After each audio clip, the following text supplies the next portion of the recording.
দেখছেন ২১শে টেলিভিশন।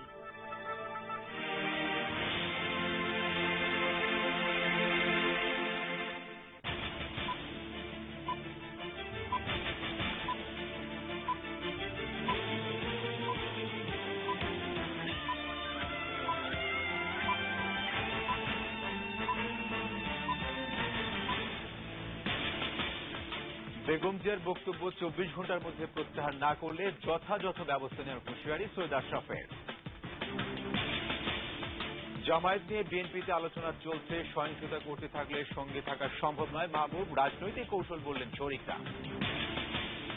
মালয়েশিয়ার অবৈধ অভিবাসীদের বিরুদ্ধে দ্বিতীয় দফা অভিযানে ২৫৫ জন বাংলাদেশি আটক।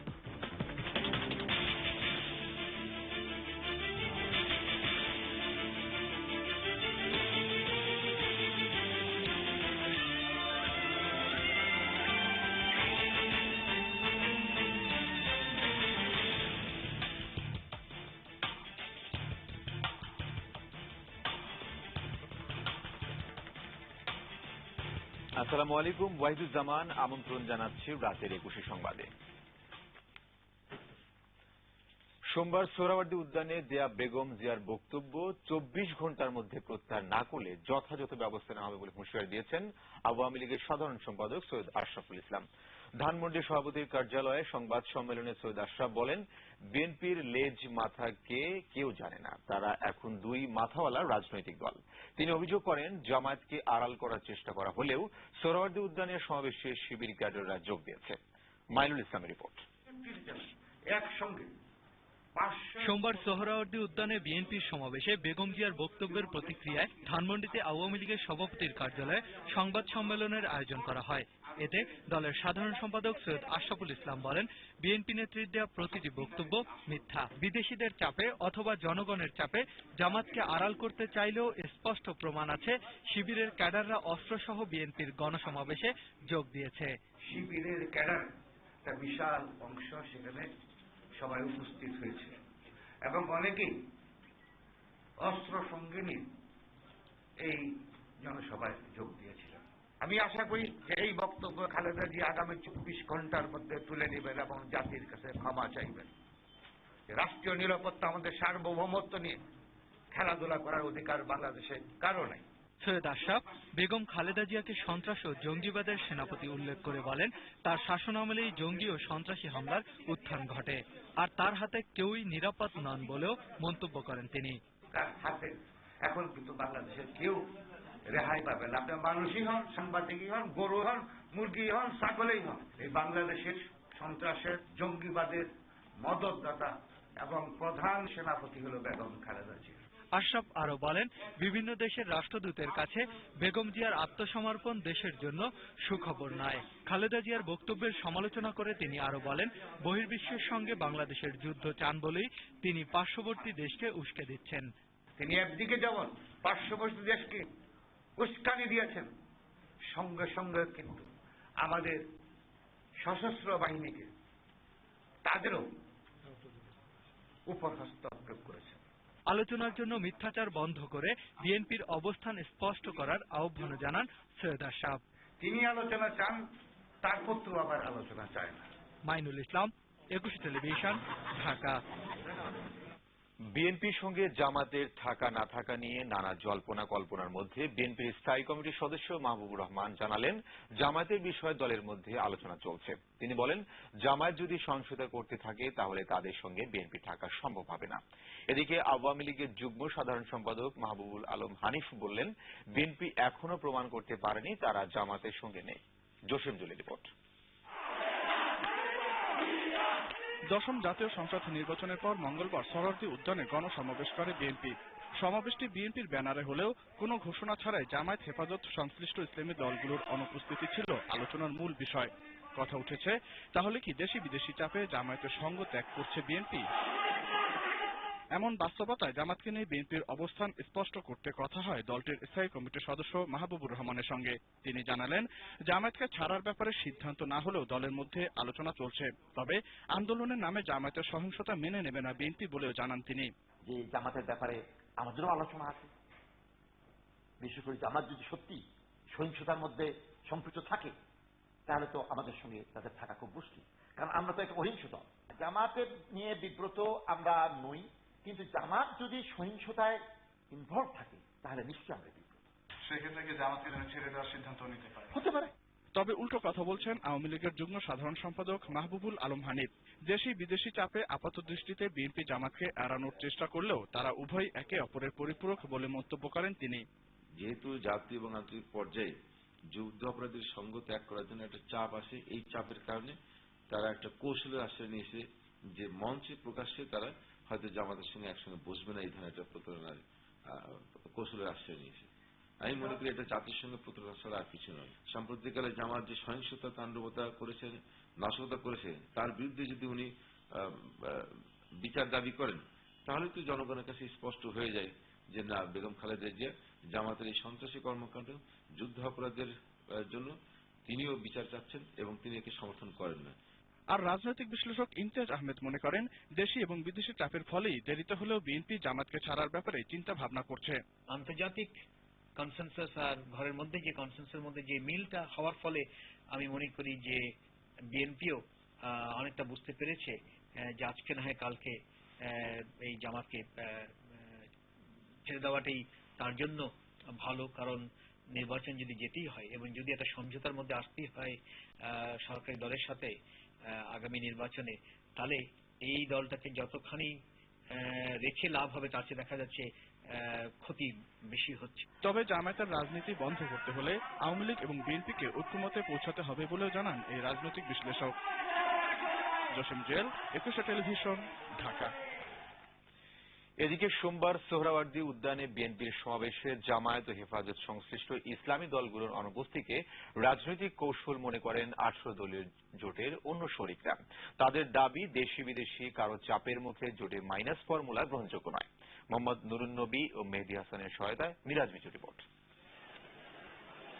সোমবার সোহরাওয়ার্দী উদ্যানে বিএনপি সমাবেশে দীর্ঘদিনের আন্দোলনের শরিক জামাত আর হেফাজত সংশ্লিষ্ট ইসলামিক ঐক্যজোটের কোন নেতাকেই দেখা যায়নি। তবে 18 দলের অন্য শরিকরা এতে যোগ দেয়। জামাত হেফাজত সংশ্লিষ্টদের বাদ দিতে দেশি বিদেশি চাপে বিএনপি জোটে নতুন মেরুকরণ হচ্ছে কিনা তা নিয়ে আলোচনা চললেও জোটের উদারনৈতিক শরিকরা মনে করেন এটি রাজনৈতিক কৌশল মাত্র। বিএনপির পক্ষ থেকে যাদেরকে দাওয়াত করা হয়েছে, আমন্ত্রণ জানানো হয়েছে, তারাই এই মিটিং উপস্থিত হয়েছেন। রাজনীতির বিভিন্ন সময় বিভিন্ন কৌশল অবলম্বন করতে হয়, অনেক সমস্যা আছে, সমস্যা আগামীতেও হবে, সেগুলো আমাদেরকে অতিক্রম করার জন্য বিভিন্ন সময় কৌশল অবলম্বন করতে হবে। এই গভর্নমেন্ট হয়তো বিদেশি শক্তিকে ট্যাক্স দিয়ে বা তাদের প্রতি আনুগত্য ঘোষণা করে রাষ্ট্র ক্ষমতায় এসছে। আমরা কোনো ট্যাক্স ও খাজনা দিয়ে রাজনীতি করি না। 5% জনগণের প্রতিনিধিত্বকারী হাসিনার অনুমতি নিতে হবে। জোটে জামাত থাকবে কি থাকবে না।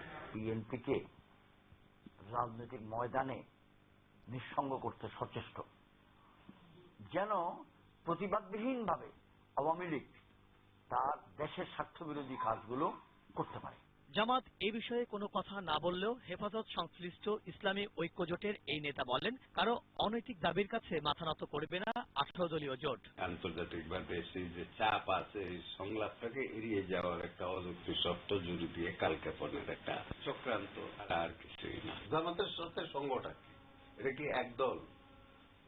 এটা একটা জোট। জোটে আদালতে কাল নাই, আমি কালকে 18 দল নাও থাকতে পারি। অন্যদিকে সোহরাওয়ার্দী উদ্যানে সমাবেশে যোগ দেয়া কাজী জাফর আহমেদ জানান, জামাতের সাথে বিএনপির সম্পর্ক শীতল হলেও জোট ভাঙার আশঙ্কা নেই। বিএনপির পক্ষে এখন জামাতকে বাদ দেওয়া সম্ভব কিনা তাও আমি জানি না, তবে একটু সম্পর্ক একটু শীতল হতে পারে। আসছে দিনগুলোতে সরকার বিরোধী রাজনৈতিক শিবিরের কৌশল কি রূপ নেয় তাই এখন দেখার বিষয়। মিরাজ মিজু, একুশে টেলিভিশন, ঢাকা। বিএনপির চেয়ারপারসন এবং 18 দলের নেতা বেগম খালেদা জিয়ার সঙ্গে বৈঠক করেছেন বাংলাদেশে নিযুক্ত অস্ট্রেলিয়ার হাই কমিশনার গ্রেগরি উইটলক। বিএনপি চেয়ারপারসনের গুলশান কার্যালয়ে মঙ্গলবার রাত 8:15টার দিকে শুরু হয়ে প্রায় 1 ঘণ্টা চলে বৈঠক। এ সময় দুই দেশের স্বার্থ সংশ্লিষ্ট বিষয় এবং বাংলাদেশের বর্তমান রাজনৈতিক পরিস্থিতি নিয়ে আলোচনা হয়। বৈঠকে বিএনপির ভাইস চেয়ারম্যান শমশের মোবিন চৌধুরী, চেয়ারপারসনের উপদেষ্টা রিয়াজ রহমান এবং ডক্টর ওসমান ফারুক উপস্থিত ছিলেন। প্রধান দুই নেত্রীকে দ্রুত সংলাপে বসার আহ্বান জানিয়েছেন বাংলাদেশে নিযুক্ত British high commissioner Robert Gibson. মঙ্গলবার রাজধানীর সেতু ভবনে যোগাযোগ মন্ত্রী ওবায়দুল কাদেরের সঙ্গে বৈঠক শেষে তিনি এই আহ্বান জানান। আর আইনমন্ত্রীর সঙ্গে বৈঠকে গিবসন আশ্বস্ত করেছেন যুক্তরাজ্য নতুন সরকারের সঙ্গে তাদের কর্মকাণ্ড চালিয়ে যাবে। জুলহাস কবির রিপোর্ট। মঙ্গলবার সকালে সেতু ভবনে যোগাযোগ মন্ত্রী ওবায়দুল কাদেরের সঙ্গে বৈঠকে বসেন বাংলাদেশে নিযুক্ত British high commissioner Robert Gibson. বৈঠক শেষে সাংবাদিকদের সঙ্গে আলাপে ব্রিটিশ হাই কমিশনার বলেন, বিভিন্ন স্থানের দুই নেত্রীর বক্তব্যের সংলাপের যে ইঙ্গিত রয়েছে, যুক্তরাজ্য তার দ্রুত বাস্তবায়ন দেখতে চায়। Both have said that they wish to enter into dialogue, so I'm encouraging both sides to take concrete steps to begin that dialogue as soon as possible.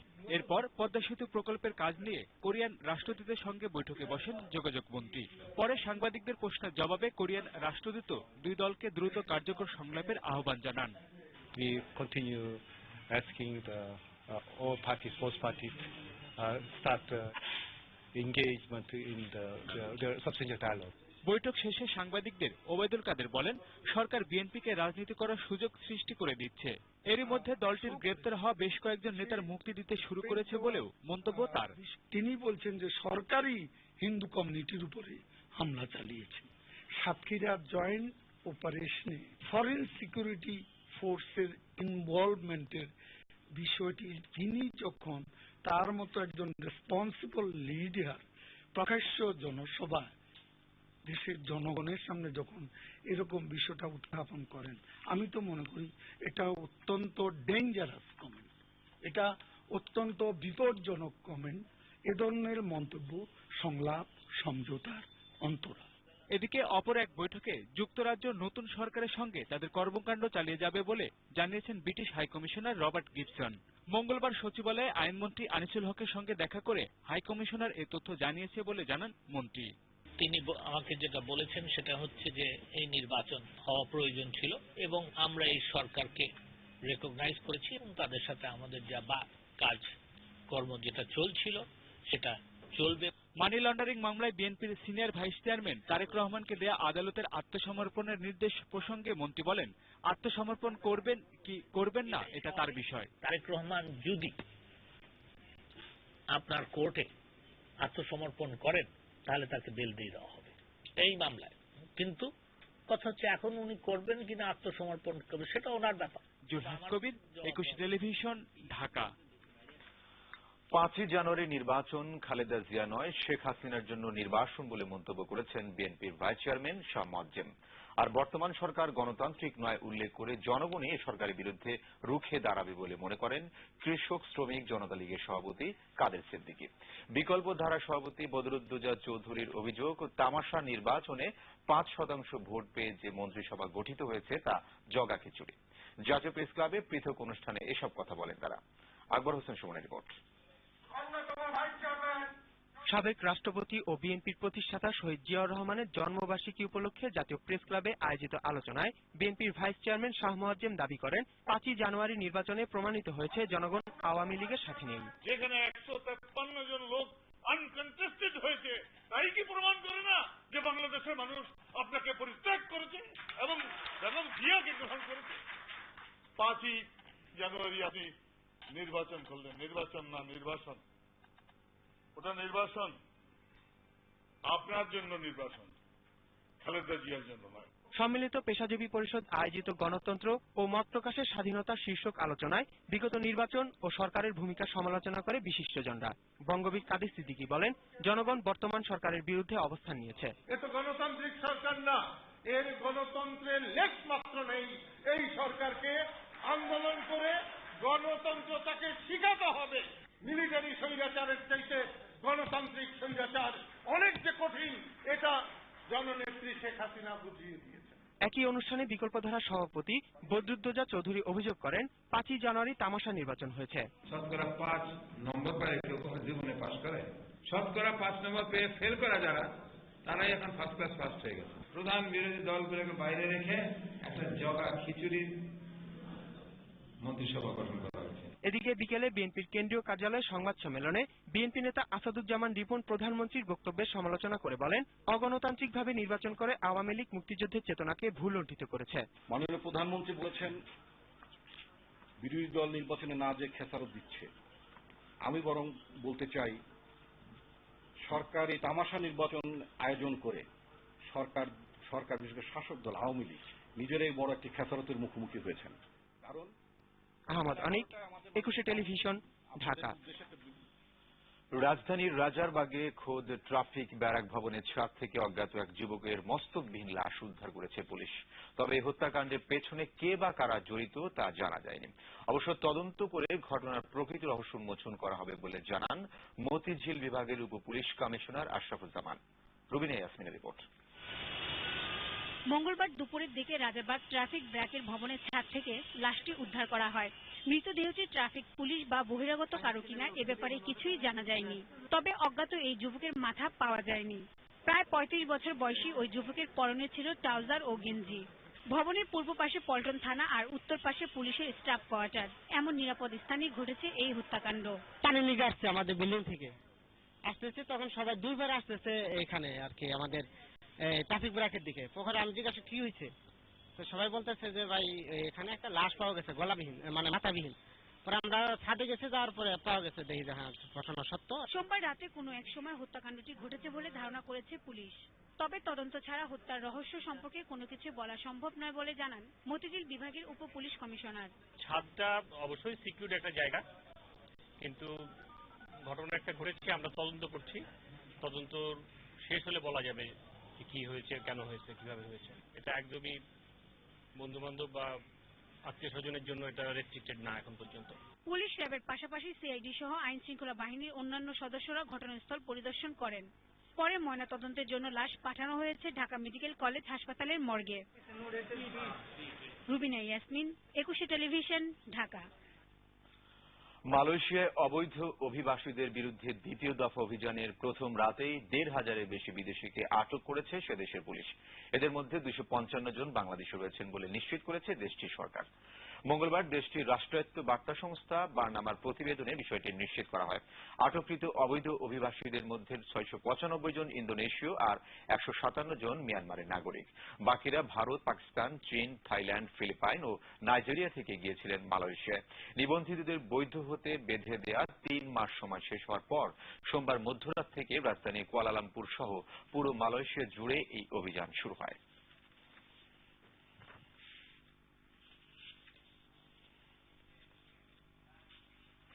একটা বিরতি নিচ্ছি, যখন ফিরছি তখন অন্যান্য খবরের সঙ্গে আরো থাকবে। প্রবেশ টিকিটের মূল্য বাড়ায় এবারের বাণিজ্য মেলায় কমেছে ক্রেতা দর্শনার্থী, অভিযোগ ব্যবসায়ীদের। থাইল্যান্ডের রাজধানী ব্যাংককে 2 মাসের জরুরি অবস্থা ঘোষণা, বৈধতা নিয়ে প্রশ্ন আন্দোলনকারীদের। During winter, dry skin needs more than ordinary care. It needs healing. That's why Vaseline Total Moisture with micro droplets of jelly helps heal dry skin by tripling its moisture level. Your dry skin is healed. That's the healing power of Vaseline. কতটুকু শক্তি আছে ভ্যাসলিনের ত্বক সুস্থ করার দেখার জন্য একটি পাতায় আমরা ভ্যাসলিন ব্যবহার করলাম, অন্যটিতে কিছুই না। কিছুদিন পরেই পার্থক্যটা দেখা যায়।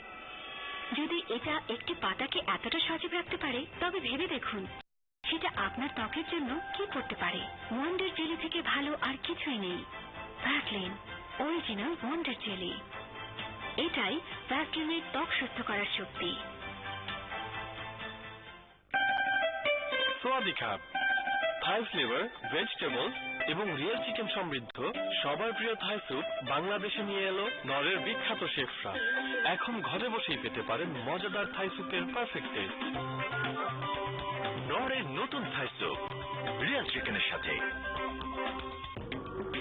ইস, ম্যাচিং নিয়ে কত টেনশন। জানিস ভার্সিটিতে সবাই আমাকে কি নামে ডাকে? Miss matching. কিন্তু চেহারার সাথে গায়ের ত্বকের ম্যাচিংটা যে মিসিং। তাই ব্যবহার করুন fair and lovely body fairness milk. এই ট্রাইফেয়ার ভিটামিন কমপ্লেক্স রোদ থেকে ত্বককে বাঁচায়, দেয় ফেয়ারনেস এক্সপার্টের মতোই balanced fairness. Fair and lovely body fairness milk.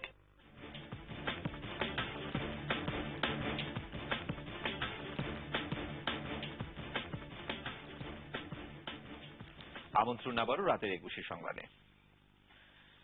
রাজধানীতে বিভিন্ন জায়গায় ছিন্নমূল শীতার্ত মানুষের মাঝে কম্বল বিতরণ করেছেন ডিএমপি কমিশনার ও Rotary club of Gulshan Avenue.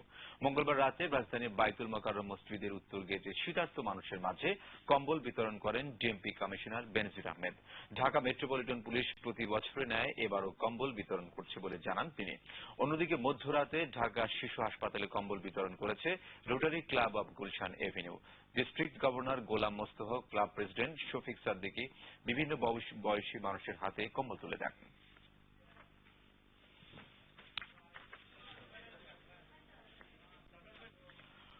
19তম Dhaka আন্তর্জাতিক বাণিজ্য মেলার প্রবেশ টিকিটের মূল্য বাড়ানোর কারণে মেলায় ক্রেতা দর্শনার্থী কমেছে বলে অভিযোগ করলেন ব্যবসায়ীরা। প্রবেশ মূল্য বড়দের জন্য 20 টাকা থেকে বাড়িয়ে 30 টাকা আর ছোটদের জন্য 20 টাকা করা হয়েছে। এদিকে টিকিট বাড়তি টাকা নেওয়ায় ক্ষোভ জানিয়েছেন দর্শনার্থীরা।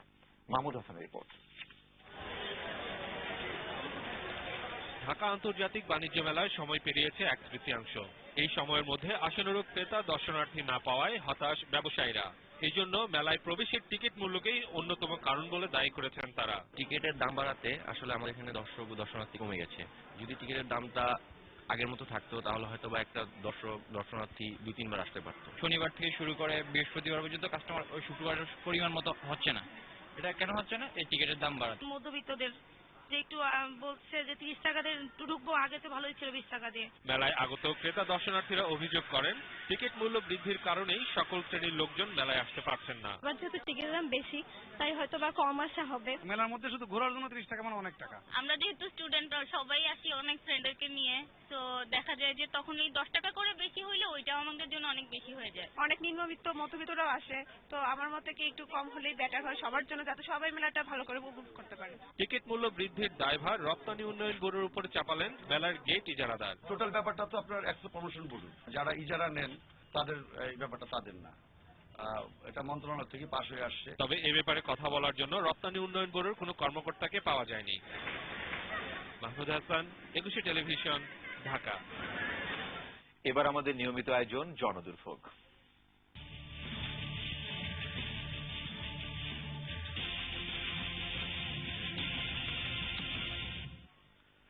সরকারের সব নিয়ম মেনে কর খাজনা দিলেও সুযোগ সুবিধার কিছুই পাচ্ছেন না টাঙ্গাইল কান্দাপাড়া পতিতাপল্লীর শত শত যৌনকর্মী। দালাল টাউটের নির্যাতন আর স্থানীয় প্রশাসনের চরম অবহেলায় তাদের জীবন কাটছে নিদারুণ কষ্টে। কাজী রিপনকে সঙ্গে নিয়ে মনিরুল ইসলামের ক্যামেরায় আরো জানাচ্ছেন অখিল পোদ্দার। দুপর্বের ধারাবাহিকের আজ দেখুন শেষ পর্ব।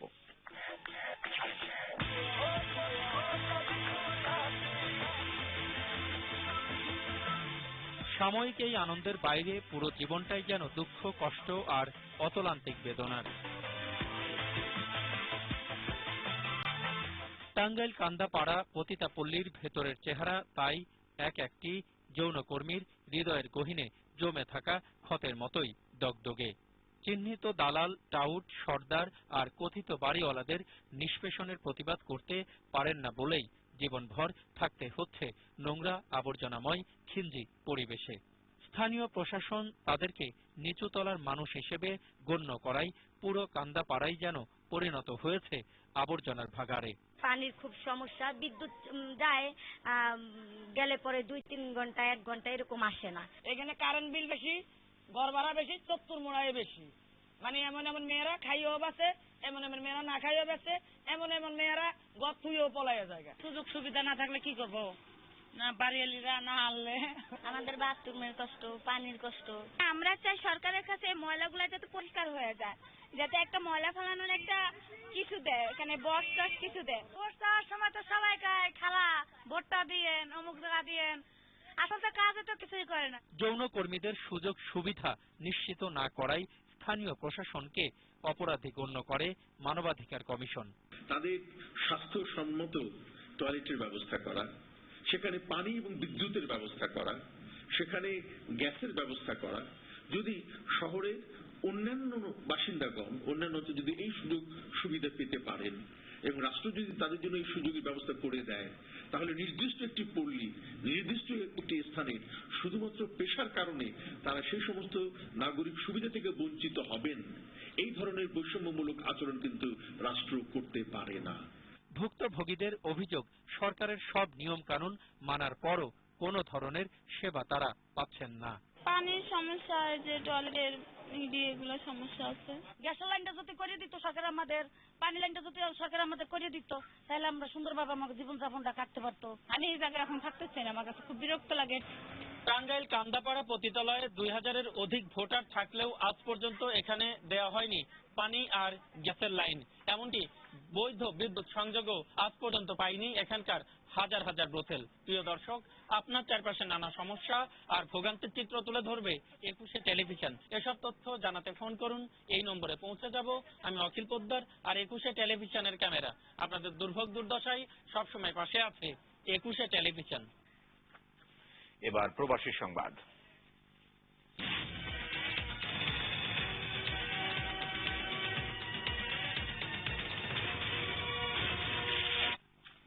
কেবল 12ই রবিউল আউয়াল নয়, জীবনের প্রতিটি ক্ষণে নবী করিম সাল্লাল্লাহু আলাইহি সাল্লামের আগমনের শুকরিয়া আদায় করা প্রত্যেক মুসলমানদের জন্য উত্তম কাজ।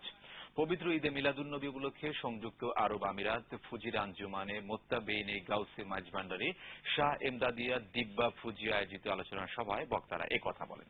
সংগঠনের ভারপ্রাপ্ত সভাপতি মোহাম্মদ খোরশেদুল আলমের সভাপতিত্বে এবং শরফুদ্দিন রুবেলের সঞ্চালনায় সভায় প্রধান অতিথি ছিলেন দুবাই আঞ্জুমানের শাহ এমদাদিয়ার সভাপতি এম নিজামুদ্দিন চৌধুরী।